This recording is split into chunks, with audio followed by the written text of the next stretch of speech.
अब मुनि वशिष्ठ ने सुमंत्र जी से कहा। वे सुनते ही हर्षित होकर चले।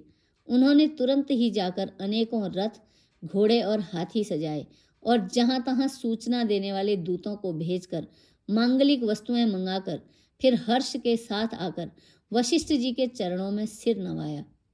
अवधपुरी बहुत ही सुंदर सजाई गई। देवताओं ने पुष्पों की वर्षा की झड़ी लगा दी। श्री रामचंद्र जी ने सेवकों को बुलाकर कहा कि तुम लोग जाकर पहले मेरे सखाओं को स्नान कराओ।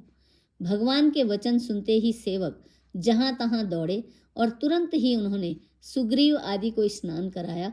फिर करुणा निधान श्री राम जी ने भरत जी को बुलाया और उनकी जटाओं को अपने हाथों से सुलझाया।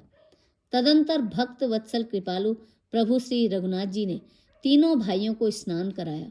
भरत जी का भाग्य और प्रभु की कोमलता का वर्णन अरबों शेष जी भी नहीं कर सकते। फिर श्री राम जी ने अपनी जटाएं खोली और गुरु जी की आज्ञा मांगकर स्नान किया। स्नान करके प्रभु ने आभूषण धारण किए। उनके सुशोभित अंगों को देखकर सैकड़ों कामदेव भी लजा गए। इधर सासुओं ने जानकी जी को आदर के साथ तुरंत ही स्नान करा के उनके अंग अंग में दिव्य वस्त्र और श्रेष्ठ आभूषण भली भांति सजा दिए। श्री राम के बाईं ओर रूप और गुणों की खान श्री जानकी जी शोभित हो रही हैं। उन्हें देखकर सब माताएं अपना जीवन सफल समझकर हर्षित हुईं। काकभुसुंडी जी कहते हैं, हे पक्षीराज गरुड़ जी, सुनिए, उस समय ब्रह्मा जी, शिव जी और मुनियों के समूह तथा विमानों पर चढ़कर सब देवता आनंद कंद भगवान के दर्शन करने के लिए आए। प्रभु को देखकर मुनि वशिष्ठ जी के मन में प्रेम भर आया। उन्होंने तुरंत ही दिव्य सिंहासन मंगवाया, जिसका तेज सूर्य के समान था।